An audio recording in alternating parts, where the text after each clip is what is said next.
Good morning, friends.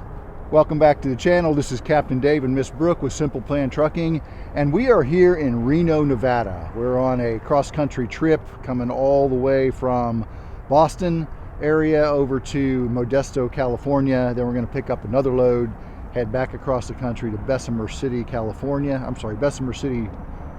North Carolina, then get a quick load down to Florida, and then we're going to start home time. Very excited about that. Yeah, so we're here at the Grand Sierra Resort. It says GSR on the building. I told Brooke that stands for gunshot residue, so I guess it's got a second meaning there. But so we are here today, and for the last couple days we have had problems with our batteries. Actually, I've known that our batteries have been going bad for a while. Upon reflection, I wish I had them changed out when we were in Pittston a week or so ago, but yesterday morning the truck wouldn't start, and again this morning our truck wouldn't start. So I'm going to go over with you the process for jumping your truck from the reefer unit. Now the reefer has to be on, which it isn't right now because I want you to be able to hear me, but before we start the truck, I'll start the reefer up. I'm just going to show you how to hook up the jumper cables and get it ready to go. So give me just a second.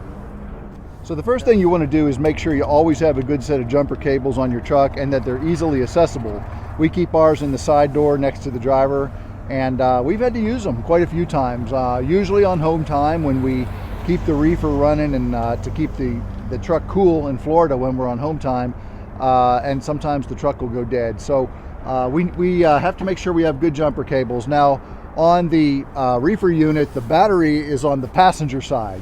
So you open this door right here, and the first thing you're going to do is you're going to hook up red to red and black to black. The red battery terminal is up here toward the back, and it's kind of hard to get at, but you put it in there like that.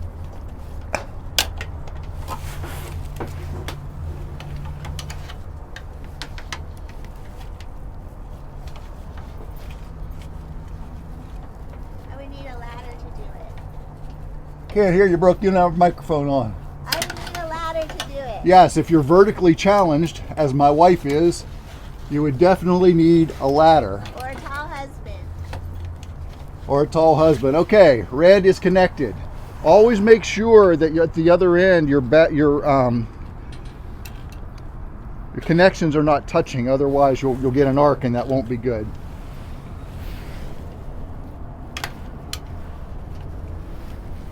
Okay, this side's connected. I'm going to move around to the other side and we're going to hook it up too. Okay, we're over here on the other side of the truck. The sun's really bright, so hopefully you can see me okay. I can't see you. What we're going to do is we're going to hook up the other side of the battery cables on this side, and you have two terminals. Both of them have covers on them, which are kind of hard to get off, so it's a good idea to wear gloves. Sometimes you might even need to use pliers to get those plastic covers off because they're on there really tight. After you charge the battery, it's very important to put those covers back on. Don't let them fall off or lose them because you need to protect those terminals. So I'm going to get in here, and hopefully Brooke can still see what I'm doing. You see me okay, Brookity? Yes. Okay, so what you're going to do is make sure that these things do not touch. Hook up red to red. Hook it up first.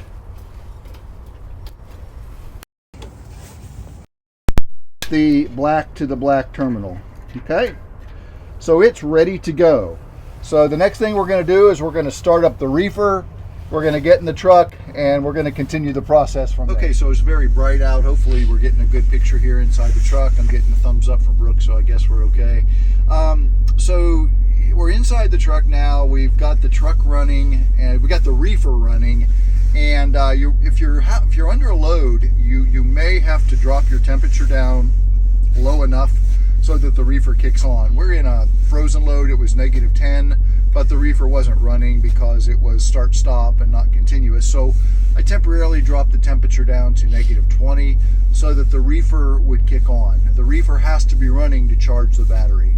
So it's charging right now. So when we got into the truck, we turned on the inverter, and it was yellow, and it was a constant beep kind of thing. So we knew that the little monitor up top, which tells us what the volts are, wasn't even showing. It said low power or something like that. So we are charging now, and we're going to check it again in just a little while and watch as the volts come up. It needs to be above 13.3. I think we were able to start yesterday at 13.3, but it'll continue to go up to about 14 or 14.1, which is where it operates. So we'll be back here in just a little bit. How long does it take to charge?